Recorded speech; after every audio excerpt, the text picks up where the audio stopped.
Tri podjetja, tri branže. Veleprodaja stavbnega okovja, razvoj in izdelava oken. Tiskanje, med drugim tudi napisov za drese nogometnih superzvezdnikov. Visoko inovativni merilni inštrumenti. Trojica na prvi pogled povsem različnih podjetij ima skupni imenovalec. Solastniki vseh so tudi delavci, zaposleni. Če ti podeliš zaposlenemu del lastništva, to mora postati del filozofije podjetja. Vse nam je jasno. Večina denarja oziroma dobička mora iti nazaj v razvoj in to je ključno. Da se firma tukaj razvija, da delovna mesta ostanejo, pa po drugi strani tudi en del tega, da lahko sami odločamo o svoji usodi.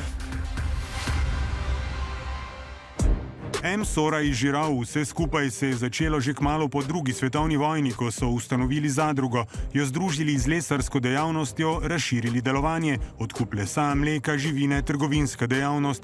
Po osamosvojitvi, pripoveduje dolgoletni predsednik zadruge Anton Kokelj, so med zadružnike začeli sprejemati tudi zaposlene, ne le kmetov. Mislim, da je bolj eni redkih v Sloveniji, če ne sploh eni, samo mi taki. Takrat so bili določeni temeljni postavljeni naprej, da so vse enote ostale skupaj pod zadrugo. Pač bilo je več idej, da bi naredili več zadrug, ampak mislim, da če bi tudi takrat naredili, ne bi noben danes preživel, ker bi bolj vsi premehni. Ostali smo skupaj in smo se skupaj začeli razvijati. Pred 2 desetletjema so se, pojasnjuje direktor Aleš Ugovšek, preoblikovali v delniško družbo z notranjim lastništvom.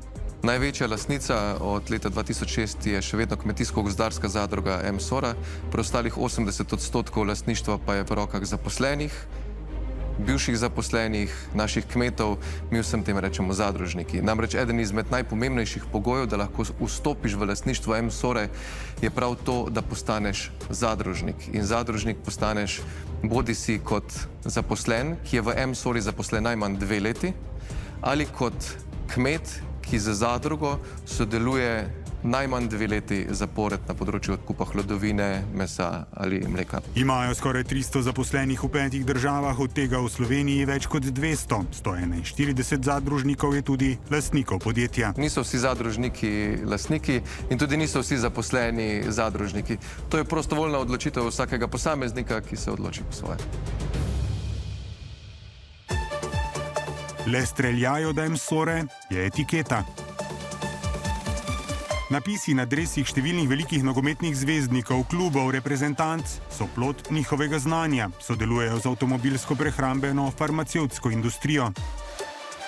Že od nekdaj je v podjetju, sicer ustanovljenem leta 1960, takrat pod imenom Trakotkalnica, čutiti močno pripadnost zaposlenih, pripoveduje generalni direktor Primož Kokalj. Praktično so firmo naredili z nič, brez znanja, s trdim delom, z odrekanjem in s tem zavedanjem, da s tem svojim delom se stvari nazaj povrnejo. Po privatizaciji je bila zaradi vloženih certifikatov približno polovica podjetja v lasti zaposlenih, druga polovica v rokah državnih in paradržavnih skladov. Na začetku tisočletja, ko jim je grozil sovražni tuji prevzem, pa so zaposleni znova strnili vrste. Odkupili še ostale deleže, ki so bili državni oziroma paradržavni in s tem prišli do približno 90% lastništva.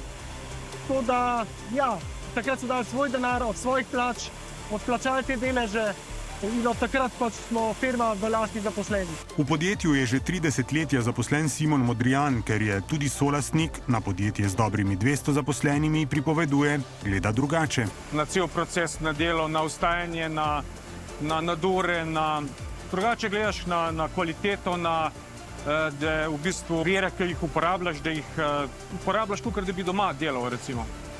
Barva, naprimer, če jo postrgaš do kraja, tukaj, da bi doma štrihal nekaj v domačem okolju.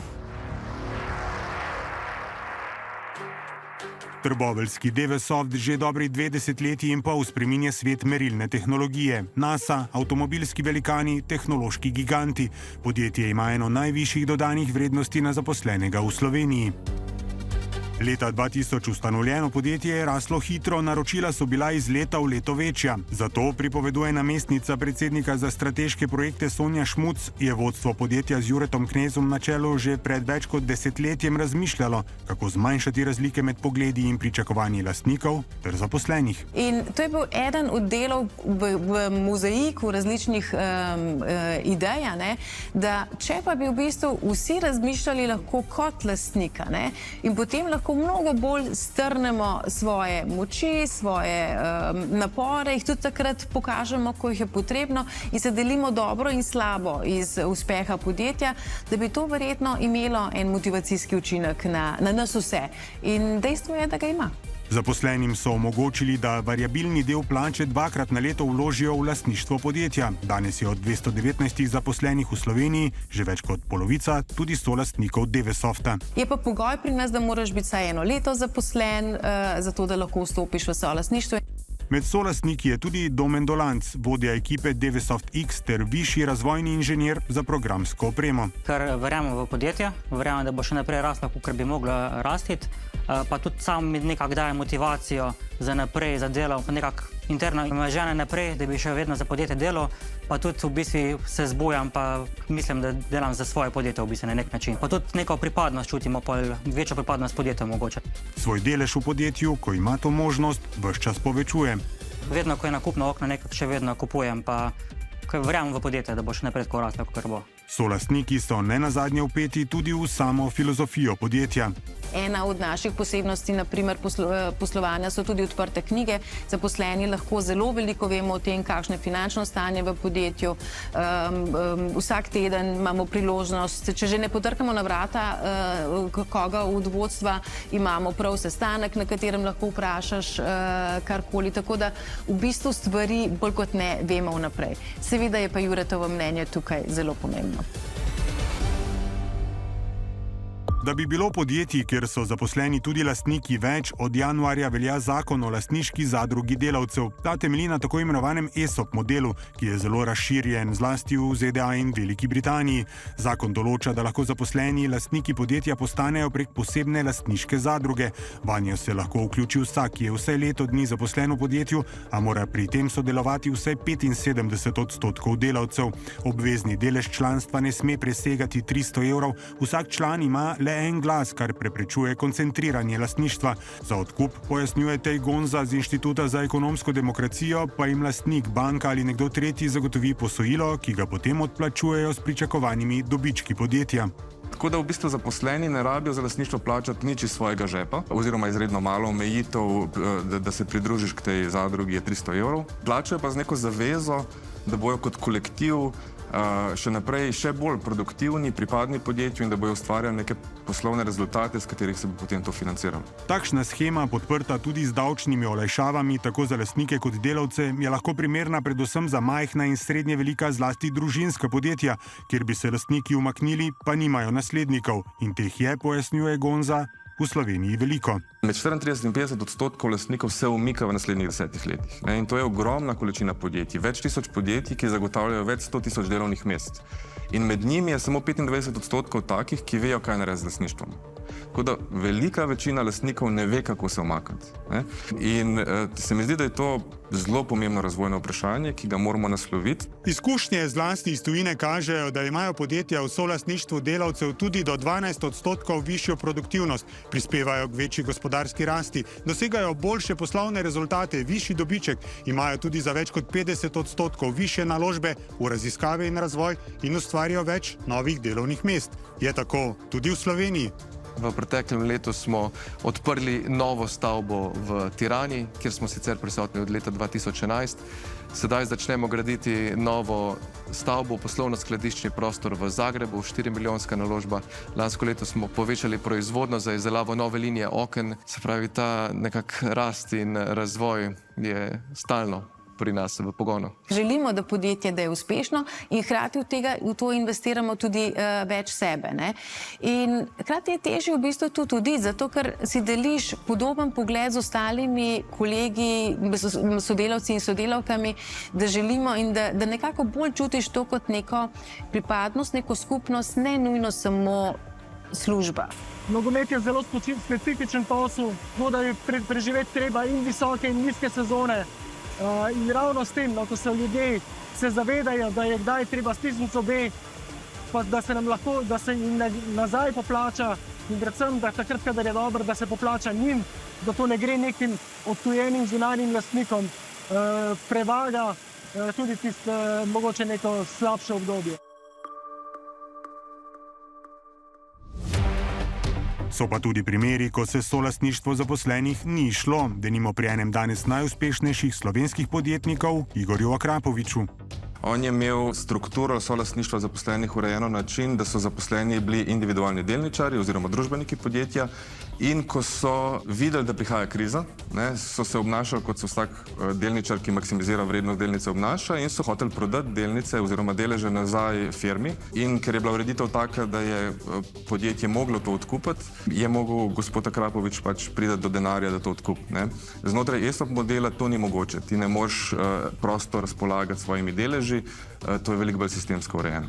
Kaj pa Merkur, Primorje, Istrabenz, Pivovarna Laško, primeri menedžerskih tajkunskih prevzemov, izčrpavanja podjetij? Sam osebno nisem načrtno želel škodo delati. Pod Črningo je kakšen komentar na sojenje? Lahko pustite primeru. Sem prepričan v to, da bo sodba padla. Če slučajno obstaja dvom, da nisi nedolžen, potem si kriv. Je odkup prek finančnega vzvoda, na katerem temelji model ESOP, potencialna nevarnost, da se kaj takega ponovi? V tem zakonu so varovalke postavljene s tem namenom, da v bistvu do menedžerskih prevzemov ne more priti. In da so tudi poseben ta davčni status, ki ga pridobi to vozilo, ta lastniška zadruga delavcev, je pogojen s tem, da je vsaj 75% zaposlenih vključenih v to shemo, s tem, da se nobenemu zaposlenemu ne more onemogočiti vstop v shemo, če je več kot eno leto s podjetjem. Številne varovalke imajo tudi v DVSoftu, ko se zaposleni upokojijo ali menjajo službo, morajo svoj delež prodati nazaj podjetju. S tem v bistvu ohranjamo to, da so v solastništvu podjetja vedno aktivno zaposleni. Tisti, ki imamo v bistvu željo, da se podjetje razvija in da mi v njemu lahko prosperiramo in da nam ni samo vidik, koliko je bilo dobička izplačeno za dividende. V M-Sori imajo lahko mali lastniki največ 5% lastniški delež. S tem smo nekako zamejili, da bi se lastništvo našega podjetja centraliziralo pri eni ali pri večjih osebah. S tem tudi skrbimo, da ne pride do kakšnega prevzema. Predvsem pa še to enkrat omenim, nihče od zunaj ne more kupiti M-Sore. Torej tudi zunanjega lastniškega prevzema ne more biti. S povsem drugo težavo pa se spopadajo v etiketi. Večinski lastniki so namreč danes nekdanji zaposleni, upokojenci. Tako da imamo izziv nekega ohranjanja notranjega lastništva in tu si želimo še večje podpore države, iščemo neke rešitve in upajmo, da nam uspe.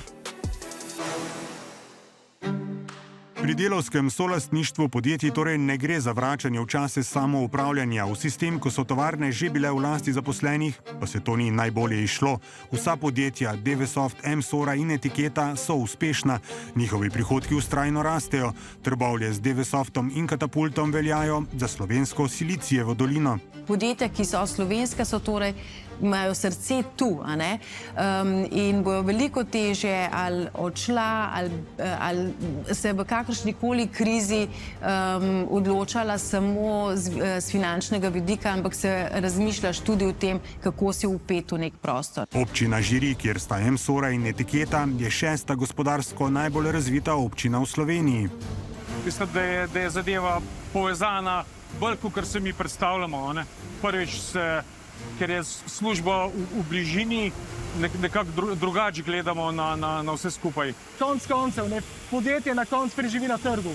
In ravno to je v bistvu formula uspeha Etikete, ker se naši zaposleni zavedajo, kako težko je preživeti na trgu in ni odvisno od nekega upravljanja, ampak od tega, kako bomo izzive na trgu skupaj reševali. Ne gre torej le za razvoj podjetij, pač pa tudi za prihodnost lokalne skupnosti. V okolici M-Sore je večinoma zemlja naših kmetov, ki gradi to našo skupnost in tudi solastništvo našega podjetja. In to je lokalna skupnost, pri kateri pa moramo zelo tesno sodelovati tudi z občino, z drugimi podjetji, da tudi mi kot nekako ena izmed največjih podjetij v Žireh prav skrbimo za to skupnost tu. Vsi sodelujemo, krog se vrti, greš v trgovino, po živila, greš na gradben center, po gradben material, po repromaterial za kmetijstvo, na drugi strani oddaš v zadrugo in se krog vrti. Dej, če gledamo pa za same kmete, recimo, ne, je pa v bistvu tu neka socialna varnost, neka stabilnost. Še vedno pa so za uspehe podjetij ključni vizija, program, razvoj, ne nazadnje tudi družbena odgovornost, ne glede na to, kdo je lastnik.